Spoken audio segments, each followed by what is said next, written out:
कल्याण मंदिर स्तोत्र आचार्य कुमुद चंद्र जी द्वारा रचित है। जो आचार्य कुमुद चंद्र जी थे, उन्होंने संस्कृत का ये लिखा है, आचार्य कुमुद चंद्र जी ने।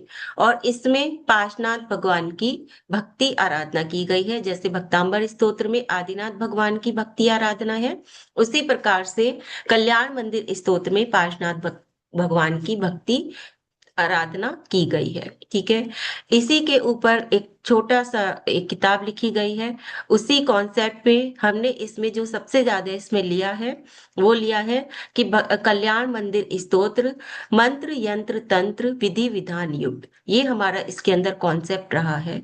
तो क्योंकि बिना मंत्र के कुछ भी नहीं हो सकता, मतलब मंत्रों में इतनी शक्तियां हैं कि हम कैसे भी हमारी परेशानियां हो, कोई भी रोग हो, हम उन सबको दूर कर सकते हैं। साथ ही यंत्र हमने इसमें लिए हैं। तो यंत्र का क्या क्या कार्य होता है? यंत्र हमारे एक उपकरण होते हैं, एक साधन होते हैं यंत्र। तो हर चीज, अगर कोई भी चीज हमें पानी है, कुछ भी करना है, तो उसके लिए हमें साधन की भी आवश्यकता होती है। तो इसलिए यंत्र का जो कार्य होता है, वो साधन है हमारे उस कार्य को पूरा करने के लिए साधन। और तंत्र, तंत्र के द्वारा हमारी आध्यात्मिक शक्तियां बढ़ती हैं। जब हम तंत्र का प्रयोग करते हैं किसी भी चीज में, मंत्र यंत्र और तंत्र, जब तीनों को मिला के कोई भी कार्य किया जाता है, तो वो कार्य अपने आप में पूर्ण हो जाता है, उस कार्य की हमें सिद्धि हो जाती है। ठीक है। विधि विधान युक्त, विधि विधान युक्त का मतलब है कि हम उसको कितने प्रकार से कर रहे हैं, कितने नियमों के साथ कर रहे हैं, ये इसके अंदर आ जाता है कि हम उसका जो प्रकार है, करने का ढंग है, करने का तरीका है, और उसके जो नियम होते हैं, उन नियमों के साथ उस कार्य को पूरा करना। तो ये हो गया हमारा इसका कल्याण मंदिर स्तोत्र का कॉन्सेप्ट, कि मंत्र यंत्र तंत्र विधि विधान युक्त।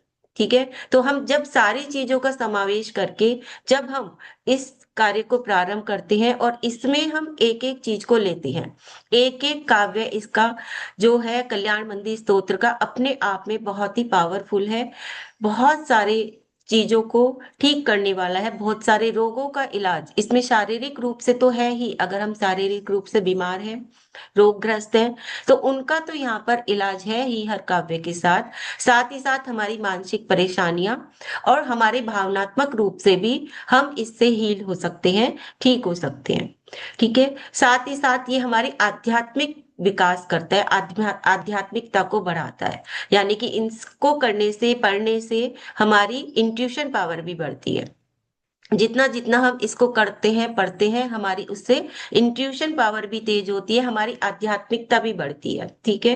तो इस प्रकार से ये जो हमारा कल्याण मंदिर स्तोत्र है, ये बहुत ही अपने आप में एक क्या कहते हैं, पावरफुल जो टूल कहते हैं हम इसे, जिसके द्वारा हम अपनी हर कार्य को पूरा कर सकते हैं, वो ये हमारा कल्याण मंदिर स्तोत्र है। ठीक है। फिर ये कल्याण मंदिर स्तोत्र, देखिए हीलर, एक हीलर के लिए क्या चाहिए, या एक भक्ति करने के लिए, या एक चीज को पूरा करने के लिए हमें क्या चाहिए? तो ये मैं समझती हूँ कि हमें चार चीजों की चीज आवश्यकता है। चार चीजें या चार गुण हमारे अंदर होने चाहिए। पहला गुण है भक्ति। अगर आपके अंदर भक्ति ही नहीं है, तो आपका कोई कार्य पूरा नहीं होगा। जब तक आप भक्ति भाव में पूरे नहीं डूबेंगे, तब तक आपको कोई भी चीज की क्या कहते हैं, प्राप्ति होने वाली नहीं है। क्योंकि भक्ति के द्वारा देखिए, एक त्रियंच भी क्या बन जाते हैं, देव गति को प्राप्त हो जाते हैं। जैसे एक मेंढक का उदाहरण सभी लोग जानते हैं कि महावीर भगवान के समूह शरण में जा रही थी मेंढक, और राजा श्रेणी के हाथी के पैर के नीचे आ गए, तो तभी उनको क्या कहते हैं, मरण हो गया, और फिर देवगति की प्राप्ति हुई। क्यों? क्योंकि वो भक्ति में भर के जा रहे थे। तो इसी तरह से जब हम भक्ति के साथ कोई भी कार्य करते हैं, भगवान की पूजा करते हैं, तो वो हमें रिजल्ट देती है, यानी कि उसके द्वारा हम कोई भी कार्य पूरा कर सकते हैं। तो इसलिए सबसे पहला जरूरी है एक हीलर के अंदर, या कोई भी साधना करे, किसी भी काव्य की साधना करे, तो उसके लिए जरूरी है भक्ति का होना। दूसरा है अनुशासन। जब तक आप अनुशासन में नहीं होंगे, तब तक भी कार्य पूरा नहीं होता। अनुशासन का मतलब हम यहाँ क्या लगाएंगे? डिसिप्लिन। मतलब कि अगर हमने सुबह काव्य शुरू किया, सुबह साधना शुरू करी, तो हम सुबह को ही करें डेली। ये नहीं कि हम आज हमने सुबह कर ली, फिर हमें जब टाइम मिला अगले दिन हमने तब कर ली, फिर हमने कभी और कर ली, ऐसे नहीं। हर चीज अगर हमने 60 दिन की साधना करनी है, हमें 60 दिन तक ये जाप करनी है, तो अनुशासित होकर ही करें। यानी कि एक समय निर्धारित करें और उसके अकॉर्डिंग ही करें। कभी कभी चलो चल जाएगा कि ऊपर नीचे हो गया, क्योंकि सभी लोग गृहस्थ में हैं, ठीक है, कार्य आ भी जाता है। लेकिन अगर हम पूरे अनुशासित होके कोई भी कार्य करते हैं तो उसके हमें अच्छे प्रभाव मिलते हैं। तो इसलिए सेकंड नंबर पे मुझे लगता है हमें अनुशासनबद्ध होके कार्य करना चाहिए। तीसरा है विश्वास, ट्रस्ट। अगर हमें ट्रस्ट ही नहीं है किसी भी चीज पे, तो हमें उसका फल बिल्कुल नहीं मिलने वाला, क्योंकि हमारे मन में संशय रहेगा। हम सिर्फ यही सोचते रहेंगे क्या हमारा होगा या नहीं। 10 दिन हो गए करते हुए, अभी तो हमें कोई रिजल्ट ही नहीं मिला, है ना। अगर हमने ये बात सोची तो इसका मतलब हमारे मन में क्या आ गया, संशय आ गया। ठीक है, तो हमें संशय नहीं करना, यानी कि हमें पूरा ट्रस्ट करना है कि अगर हम ये कर रहे हैं तो हमें पूरा विश्वास है कि हमें इसके रिजल्ट्स मिलेंगे, है ना। और अगर आज नहीं मिले तो कल मिलेंगे, कल नहीं मिले तो परसों मिलेंगे। तो इस तरह से पूरे विश्वास के साथ जब हम कोई कार्य करेंगे तो वो हमें पूरे के पूरे उतने ही फल देने वाले होते हैं। उससे हमारे कर्म भी कटते हैं जब हम विश्वास करते हैं, ठीक है। तो पूरे विश्वास के साथ जब हम कोई कार्य करेंगे तो वो भी हमारे अच्छे रिजल्ट्स देंगे। तो इसलिए तीसरे नंबर पे है हमारे ट्रस्ट, यानी कि विश्वास का होना जो भी हम कर रहे हैं। और 4 नंबर पे है हमारे भाव, कि हम किन भावों के साथ कर रहे हैं, ठीक है। हमारे अंदर के परिणाम कैसे हैं। अगर हम अपने अच्छे भावों के साथ कोई भी कार्य करते हैं तो वो अच्छे ही परिणाम देते हैं। और अगर हमारे मन में भाव तो अच्छे नहीं है, भाव तो हमारे कलुषित है, और हम ऊपर से सारी क्रियाएं कर रहे हैं, कि हम क्या कहते हैं अनुशासन में भी कर रहे हैं सारे काम, ठीक है। और उसके बाद हम क्या कहते हैं ट्रस्ट विश्वास भी कर रहे हैं, भक्ति भी कर रहे हैं, लेकिन हमारे अंदर के भाव मतलब अच्छे नहीं है। जितनी देर हम वो कार्य कर रहे हैं उतनी देर तो हमारे भाव अच्छे हैं, लेकिन उसके बाद सारा दिन हमारे भाव कैसे हो जा रहे हैं, खराब हुए जा रहे हैं। तो वो भी हमारा कार्य नहीं होता। जब भी हम, अगर हम 21 दिन की साधना कर रहे हैं, 30 दिन की साधना कर रहे हैं, जितने भी दिन की साधना कर रहे हैं, तो सोचो कि वो सिर्फ 1 घंटे का समय ही हमारी साधना नहीं है, पूरे के पूरे 24 घंटे हमारी साधना है, ठीक है। तो उसमें हमें क्या करना है, अपने भावों को संभाल के रखना है, अपने परिणामों को संभाल के रखना है। तो ये जब चार चीजें हमारी मिल जाती हैं, तो तब वो 30 दिन में जो कार्य पूरा होना था वो आपका 15 दिन में ही कार्य पूरा हो जाएगा। ये इतना मुझे विश्वास है, ठीक है। तो लेकिन आपको ये चारों चीजों को आपके अपने अंदर उतारना पड़ेगा, और तब जाके आप आगे कोई भी कार्य इसमें कर पाओगे, ठीक है। तो इस प्रकार से ये चार चीजें जो एक हीलर के अंदर या एक साधक के अंदर, क्योंकि जो भी साधना करेगा वो साधक है, तो एक साधक के अंदर ये चार चीजें होनी चाहिए। साथ ही साथ धैर्य का भी मैं सोचती हूँ कि होना बहुत जरूरी है। अगर हम धैर्य नहीं रखेंगे तो वो भी हमें क्या कहते हैं परेशान करता है, क्योंकि हम सोचते हैं कि 21 दिन का हमें समय है, अभी हमारे 5 दिन हो गए, अभी हमारे 7 दिन हो गए, उन्होंने तो कहा था कि इतने दिन में आपका हो जाएगा, लेकिन आपके अंदर धैर्य ही नहीं है, पेशेंस नहीं है, आप बार बार उस चीज को सोच रहे हो कि हो नहीं रहा, हो नहीं रहा, हमारा कार्य हो नहीं रहा, ठीक है। तो वो भी एक अड़चन ला सकता है आपके कार्य के अंदर। तो इसलिए एक धैर्य का होना भी बहुत आवश्यक है। तो ये तो हो गई हमारी चीजें कि एक हीलर के अंदर क्या होना चाहिए, या एक साधक के अंदर हमारी कौन सी चीजें इंपॉर्टेंट है जो हमारी होनी चाहिए। उसके बाद हमारा जो ये कल्याण मंदिर स्तोत्र है, हीलिंग कोर्स, इसमें हमारे 44 काव्य हैं, और हर काव्य को हमने उसमें हर चीज को लेने का प्रयास किया है। जैसे इसमें हमने रिद्धि भी ली है, मंत्र भी लिए हैं, और इसकी विधि कि किस प्रकार से इसकी साधना कितने दिन तक करें। भक्तांबर जी में अधिकतर हर काव्य की साधना 21 दिन की थी, कि 21 दिन की साधना कीजिए और उसके बाद दीपार्चना कीजिए, ठीक है। लेकिन इसमें अलग अलग काव्य की अलग अलग टाइम पीरियड है, अलग अलग ड्यूरेशन है। जैसे पहला काव्य है तो उसमें 60 दिन की का इसमें समय है, ठीक है। और 60 दिन के समय में आपको 1.25 लाख जाप पूरी करनी है, यानी कि 1200 जाप आपको पूरी करनी है, यानी कि रोज की आपकी लगभग 20 जाप हो गई, ठीक है। तो एक महीने में आपकी 600 जाप हो गई, और 2 महीने में आपकी 60 दिन में 1200 जाप आपकी पूरी हो जाएंगी। तो इस तरह से इसमें हमने यह भी लिया है। साथ ही हमने दिशा भी ली है कि कौन सी दिशा में आपको मुख करके बैठना है, और उसमें हमने समय भी लिया है क्योंकि बहुत से उसमें समय ब्रह्म मुहूर्त का है, किसी में अपराह्न का है मतलब दोपहर का है, मध्याह्न का, और किसी में शाम का समय भी है जाप करने का। तो उसमें समय भी बताया है हर काव्य के साथ कि कौन से समय में आपको जाप करनी है। उसके बाद आसन भी हमने इसमें बताए हैं अलग अलग, हर उसमें रंग के अकॉर्डिंग, क्योंकि जो रंग है, रंग भी एक चिकित्सा है, और रंग का भी हमारे शरीर पर भी प्रभाव पड़ता है और हमारे मन पर भी प्रभाव पड़ता है। तो इसलिए रंग का जो लिया गया है यहाँ पर, यानी कि कौन से रंग के वस्त्र पहने, कौन से आसन पर बैठे और कौन सी माला के साथ जाप करें, तो वो रंग भी हमारे उसमें प्रभाव डालते हैं, मन पर भी प्रभाव डालते हैं और शरीर पर भी। तो इसलिए हमने यहाँ पर रंग भी लिए हैं आसन के, माला के और वस्त्रों के, कि हमें कौन से रंग के वस्त्रों को करना है। दिन बता ही दिए मैंने कि हमें दिन भी निश्चित किए हैं, जैसे कि पहले काव्य में 60 दिन लिए हैं कि 60 दिन में आपको इतनी माला करनी है।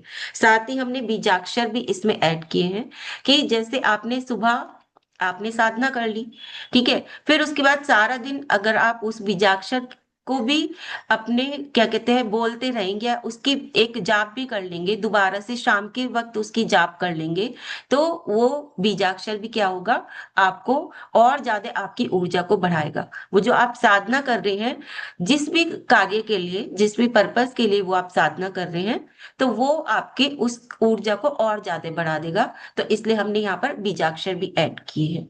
ठीक है, साधना तो है ही, ये मत सोचिए, क्योंकि बहुत से लोग आते हैं वो कहते हैं कि दीदी हम सिर्फ बीजाक्षर की ही कर लें, हम ना रिद्धि करें ना हम मंत्र करें, इतना हमारे पास समय नहीं है। ऐसा नहीं है, मंत्र साधना आपकी रिद्धि और मंत्र की ही होगी। बीजाक्षर इसलिए दिए गए हैं कि आपके पास अगर एक्स्ट्रा टाइम है तो आप उसको और कर लीजिए, ठीक है, और कुछ नहीं तो 11 बार, 21 बार, 51 बार, 108 बार, इतनी बार आप बोलेंगे तो वो ऊर्जा आपकी और ज्यादा बढ़ेगी, क्योंकि बीजाक्षरों का भी अपना एक अलग ही महत्व होता है। ठीक है, और हर काव्य के साथ वो बीजाक्षर लिए गए हैं कि वो काव्य आपको क्या देगा, वो बीजाक्षर आपको क्या देगा। ठीक है, फिर उसके बाद हमने इसमें स्विच वर्ड्स भी ऐड किए हैं। स्विच वर्ड, इसमें हमने रिद्धि के स्विच वर्ड्स लिए हैं। वैसे स्विच वर्ड्स इंग्लिश के भी होते हैं, वैदिक परंपरा के भी होते हैं, जैन परंपरा के भी हिंदी वाले होते हैं, लेकिन हमने इसमें बीजाक्षर जो लिए हैं, वो हमने इसमें जो हमारी रिद्धियां हैं, गंधर्व वलय वाले जो हैं, उसके बीजाक्षर लिए हैं। जैसे पहले वाले में हमने स्विच वर्ड, सॉरी, नमो जिणाणम, सिर्फ इतना हमने इसमें स्विच वर्ड लिया है। अब नमो जिणाणम का क्या है, ये हमें कब करना है, ये हमें मानसिक रूप से जपना है।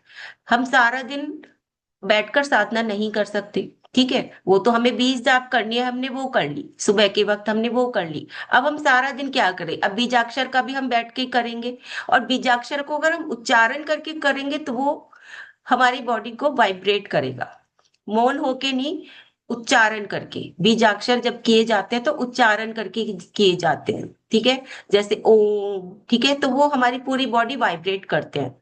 लेकिन जो स्विच वर्ड है वो हमें मानसिक रूप से बोलने होते हैं। कोई भी काम कर रहे हैं, इसमें कोई शुद्ध अशुद्ध अवस्था का कुछ नहीं है, बस हमारे दिमाग में वो चलने चाहिए, नमो जिणाणम, नमो जिणाणम, नमो जिणाणम। ठीक है, तो अगर हम खाना भी बना रहे हैं तो भी हम मानसिक रूप से बोल सकते हैं, नमो जिणाणम, नमो जिणाणम, नमो जिणाणम। ठीक है, उसके तो इस तरह से स्विच वर्ड्स का इसमें महत्व है। मतलब मेरा कहने का ये है कि हम सिर्फ ये नहीं कि हम सिर्फ सुबह ही साधना करेंगे, सारा दिन हमें कुछ ना कुछ, जब हम उस ऊर्जा के साथ जुड़ेंगे, जब वो चीज सिर्फ हमारे दिमाग में वही चीज रहेगी, हम मन से, वचन से और काया से, जब हम उस चीज, तीनों चीज के साथ उस चीज से जुड़ेंगे, तो 100% क्या, 1000% हमारा वो कार्य पूरा होगा ही होगा। ये मेरा कहने का मतलब है। ठीक है, तो इसलिए हमने वो सारी चीजें इसमें ली हैं। तो जो स्विच वर्ड्स हैं वो आपको मानसिक रूप से, वो सारा दिन जब तक आप उसकी साधना कर रहे हैं तब तक आपको वो बोलने हैं। तो इस तरह से ये स्विच वर्ड्स हमने इसमें लिए हैं।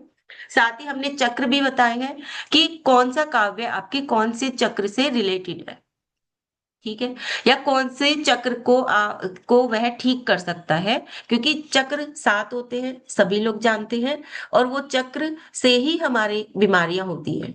ठीक है, हर चक्र से जुड़ी हुई बीमारियां होती हैं, तो वो बीमारी को ठीक किया जा सकता है उस चक्र के माध्यम से। तो वो चक्र भी अपने आप हील हो जाएगा जब हम ये मंत्रों की जाप करेंगे, रिद्धि की जाप करेंगे, साथ ही साथ स्विच वर्ड्स भी करेंगे, तो वो चक्र हमारा अपने आप ही अपने आप ठीक हो जाएगा। अगर वो बैलेंस नहीं है तो वो भी बैलेंस हो जाएगा। ठीक है, तो इस प्रकार से हमने यहाँ पर चक्र भी लिए हैं, और सबसे लास्ट में हमने यहाँ पर भावना ली है। क्योंकि भावना क्या है कि भावना भाने से ही हमारे क्या हो जाते हैं, सारे कार्य पूरे होते हैं। हमारा जो धर्म है, जैन धर्म, वो तो भाव पर ही टिका हुआ है, भाव ही हमारी भावना है। तो जैसा हम सोचेंगे यूनिवर्स हमें वैसा ही देगा। जैसे पहले काव्य में है, मुझे सभी दिशाओं से लाभ की प्राप्ति हो रही है। अगर हम ये भावना बोलेंगे या लिखेंगे, भावना क्या है, हम लिख भी सकते हैं 11 टाइम, 41 टाइम, ठीक है, जितना आपके पास समय है। तो जब हम लिखते हैं जो भी चीज, एक तो जब हम लिखते हैं तो उसमें हमारा सारा ध्यान हमारा सिर्फ लिखने में ही होता है। ठीक है, तो और इसलिए, या फिर हम बोल सकते हैं अगर हमारे पास लिखने का समय नहीं है, तो यानी कि हम यूनिवर्स को एक संदेश दे रहे हैं, उन तक हम अपनी ऊर्जा पहुंचा रहे हैं, उनको हम कह रहे हैं कि मुझे सभी दिशाओं से लाभ की प्राप्ति हो रही है। तो वो हमें वो हमारा सुन रहे हैं, यूनिवर्स हमारी सुन रहे हैं, और सुन के फिर वो चीज हमें क्या कर रहे हैं, वो वापस कर रहे हैं। ठीक है, तो इस तरह से हमने इसमें हर काव्य में, हर काव्य के अकॉर्डिंग भावना को भी ऐड किया है। तो इस प्रकार से ये मैंने आज कॉन्सेप्ट समझाया कि हमने किस किस तरह से हर काव्य के साथ हमने किस किस चीज को ऐड किया है। ठीक है, उसके बाद हम इसमें जो किताब है, अगर किसी के पास किताब नहीं पहुंची है तो वो मुझे क्या कहते हैं, भेज सकते हैं एड्रेस, ताकि मैं उन तक किताब पहुंचा सकूं।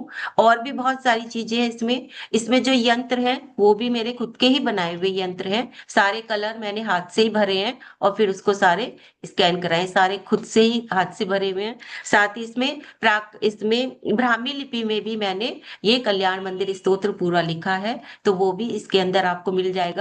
पूरा कल्याण मंदिर स्तोत्र, भक्तांबर स्तोत्र भी लिखा हुआ है, कल्याण मंदिर स्तोत्र, पूरा तत्वार सूत्र भी मैंने ब्राह्मी लिपि में लिखा हुआ है। ठीक है, लेकिन इसमें ये पूरा का पूरा, क्योंकि इसमें हमने पूरे 44 वो भी बनाए हैं कि जो कि आप पूरा एक एक शब्द का विधान भी कर सकते हैं, जैसा कि पूर्णमती माता जी का है, तो उसके अकॉर्डिंग भी हमने ये सब इसमें बनाए हुए हैं। हालांकि इसमें कम चीजें दी हुई हैं, लेकिन वो भी चीजें हैं। ठीक है, और साथ ही साथ सबसे ज्यादा इम्पोर्टेंट, कल्याण मंदिर स्तोत्र जो कि कुमुदचंद आचार्य जी द्वारा रचित है, वो संस्कृत में है। लेकिन हम शुरू से ही आचार्य श्री सौरभ सागर जी द्वारा जो रचित है उसी को पढ़ते आए हैं, उसी की ऊर्जा के साथ हम जुड़े हुए हैं। 31 साल पहले उन्होंने ये लिखा था, कल्याण मंदिर स्तोत्र। तो हमने इसमें हिंदी वाला ही दिया है, और हम यहाँ पर जो पाठ करते हैं वो हम हिंदी वाला ही पाठ करते हैं। ठीक है, तो हम उसी ऊर्जा के साथ जुड़े हुए हैं, क्योंकि इतने सालों से हम वही पढ़ते आ रहे हैं, और उसी का विधान करते आ रहे हैं, उसी के व्रत करते आ रहे हैं। तो इसलिए हम यहाँ पर हिंदी वाले के साथ ही जुड़ेंगे, हिंदी का ही वाचन करेंगे, उसी को समझेंगे। जो संस्कृत में पढ़ना चाहते हैं या पढ़ते हैं, तो वो उसकी ऊर्जा के साथ जुड़े हुए हैं, तो वो भी पढ़ सकते हैं। ठीक है, क्योंकि जब हम काव्य की साधना बताएंगे तो उसमें काव्य भी पढ़ना है। तो आप संस्कृत वाला भी पढ़ सकते हैं, और आप आचार्य जी द्वारा जो रचित है आप वो भी पढ़ सकते हैं। ठीक है, तो आप दोनों कोई भी पढ़ सकते हैं। साथ ही साथ इसमें हमने तंत्र, जो हमारा तंत्र है, अब तंत्र में क्या आती है, तंत्र में सामग्री आती है। जैसे यंत्र तो साधन हो गया, ठीक है ना, उपकरण हो गया, तंत्र के अंदर सामग्री आती है। जैसे कि दिया जलाना, ये भी एक तंत्र है। ठीक है, और क्या कहते हैं, कलश रखना, ये भी एक तंत्र है। तिलक लगाना, ये भी तंत्र में आएगा। ठीक है, फूल फूल रखना, फूल चढ़ाना, जहां पर भी अव्यवस्था है, देखिए हमारे आगम में फूल का कोई निषेध नहीं है, ये व्यवस्था है। उत्तर भारत की अलग व्यवस्था है और दक्षिण भारत की अलग व्यवस्था है। तो कहीं पर फूल चढ़ जाते हैं और कहीं पर पुष्प नहीं चढ़ते। तो लेकिन वो भी क्या है, जो चढ़ा सकते हैं वो चढ़ाएं, जो नहीं चढ़ा सकते कोई बात नहीं। तो ये भी क्या है, ये भी हमारा तंत्र में, मतलब ये जितने भी हम एक्स्ट्रा चीजें एफर्ट्स डालते हैं वो तंत्र है। मान लीजिए आपके यहाँ मेहमान आया कोई, है ना, और आप क्या करते हो, डेली में तो आप क्या कहते हैं, दाल सब्जी रोटी चावल रायता यही होता है आपकी प्लेट में।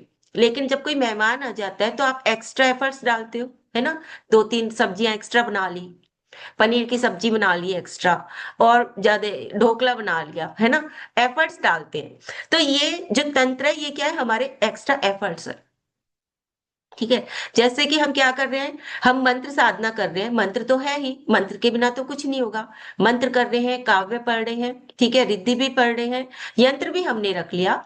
लेकिन अब हमें और एक्स्ट्रा एफर्ट डालने हैं, तो उसके लिए हम क्या करेंगे, दिया भी जला लेंगे, कलश की स्थापना भी कर लेंगे, ठीक है ना, और धूप बत्ती भी जला लेंगे, अगरबत्ती भी जला लेंगे, वो भी तंत्र में आ गया।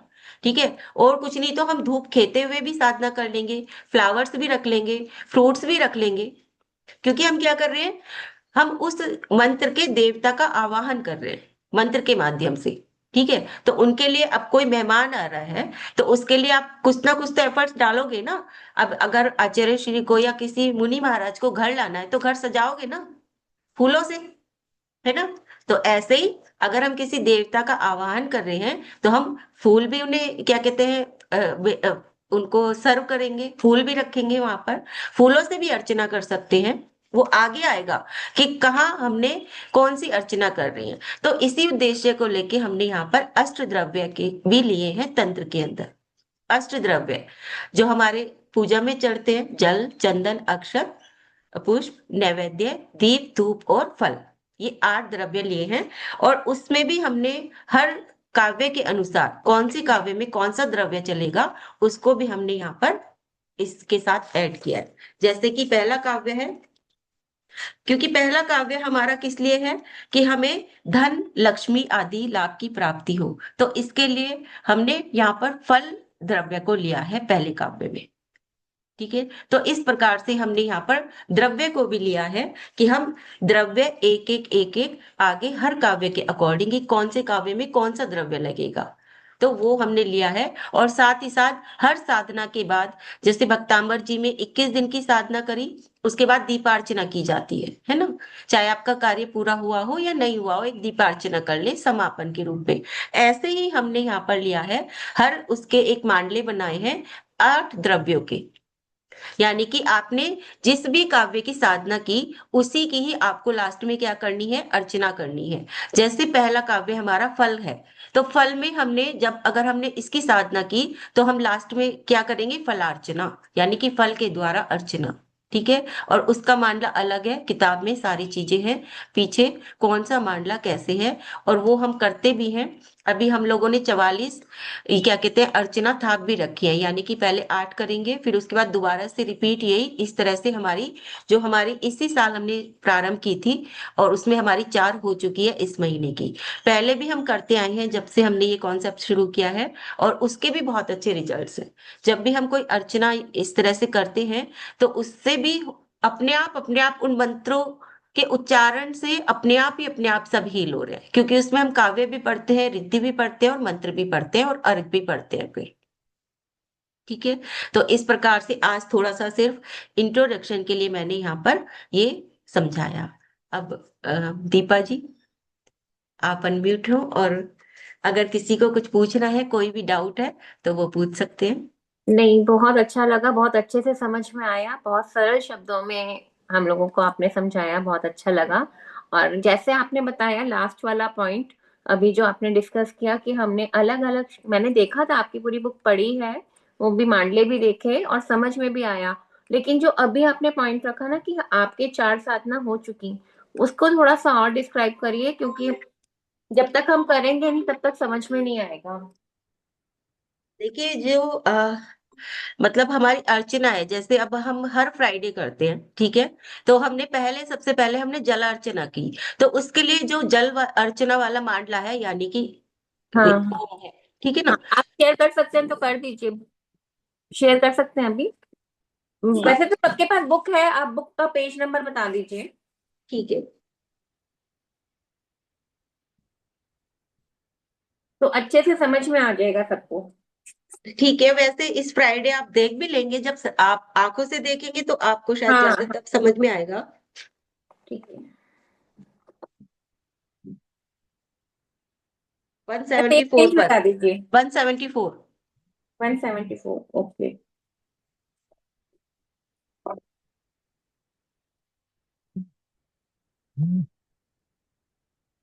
ठीक है, तो सबसे पहला है हमारा जलार्चना का। ठीक है, अब उसमें जो मांडला है, ये इसमें हमारे 44 वो बने हुए हैं। हाँ हम्म, बिल्कुल।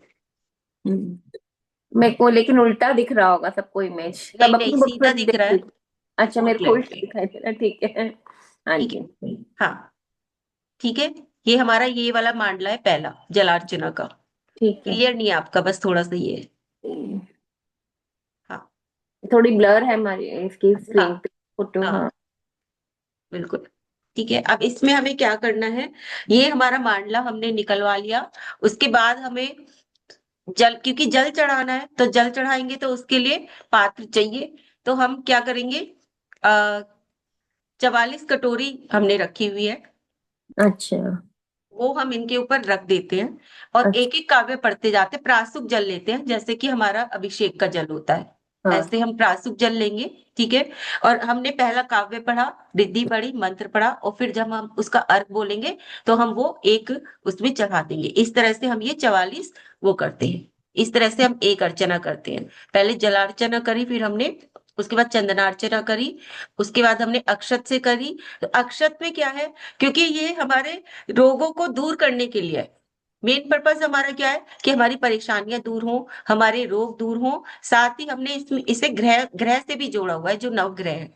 ठीक है, तो जब अक्षत का आता है तो हम एक एक द्रव्य का समझाएंगे भी, किताब में भी है, एक एक द्रव्य समझाएंगे भी कि एक एक द्रव्य से हम क्या क्या चीजें हील कर सकते हैं, क्या क्या चीजें हमारी कौन कौन सी बीमारी ठीक हो सकती है द्रव्य से। अब जैसे वाटर थेरेपी है ना, आप बाहर के देशों का देखो, वो क्या करते हैं, वाटर थेरेपी करते हैं। वाटर थेरेपी के अंदर जल का ही प्रयोग करते हैं, है ना। तो वही जल, वही जब हम जलार्चना करते हैं तो वही वो काम करेगा, जलार्चना। और उसी अर्चना के द्वारा हम क्या कर सकते हैं, अपने बहुत सारे रोगों को ठीक कर सकते हैं। ठीक है, ऐसे ही जो चंदन है, चंदन से जब हम अर्चना करते हैं, जब हम चंदन समर्पित करते हैं, तो वो एक एक आएगा आगे कॉन्सेप्ट कि हम कैसे कैसे हम इनके इस एक एक द्रव्य से हम क्या क्या चीजें कर सकते हैं, कौन कौन से रोग हमारे ठीक हो सकते हैं, और तो उसको ये कैसे कैसे यूज कर सकते हैं, ये भी आएगा। ये हम ऑनलाइन भी कर सकते हैं ये प्रयोग, जैसे अपने ऑनलाइन नहीं चल रही है, वो ऑनलाइन जूम ही पर कर ही रहे होगी। हैं। अच्छा, जूम पर ही होगी, जूम ओके। पर ही होगी तो ये हमारी हम जितनी। अपने घर में ये मांडला बनाना पड़ेगा ना एक दिन पहले? हाँ इसकी, हाँ इसकी फ्लेक्सी के लिए इसके अलग से हमने बनाए हुए हैं, तो वो फ्लेक्सी मिल जाएगी। तो फ्लेक्सी के लिए आप फ्लेक्सी निकलवा लो, इसकी पीडीएफ है, आप फ्लेक्सी निकलवा लो और फिर कर लो। तो हमारे इसमें कम से कम 4 से 5 लोग करते हैं एक उसमें, ज्यादा भी कर सकते हैं, काफी लोग जुड़े हुए हैं तो हर कोई कर लेता है, सब अपने अपने घर में कर लेते हैं जूम के माध्यम से। ठीक है, ठीक। ओके, ठीक है। तो इस तरह बहुत, से ये। ये हाँ अब जी। तक हमने सुना भी नहीं था, करा भी नहीं था, तो अच्छा है, अब हम करने का अवसर मिलेगा। अलका जी कुछ पूछना चाहते हैं? हाँ,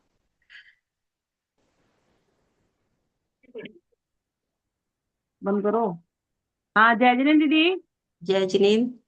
दीदी, जैसे ये आपने बताया कि जैसे जल का और चंदन का, तो समझ में आ गया। तो जैसे जल का और चंदन, हम इसको कैसे यूज करेंगे बाद में, इस जल को? उस जल को आप पौधे में जला दो। अच्छा, और बस हमें ये जैसे 44 कटोरी, हम उसको दोबारा रिपीट कर सकते हैं, वो अरेंज कर लेंगे। उस धातु का भी हिसाब होता है कटोरियों के लिए? इस चीज का।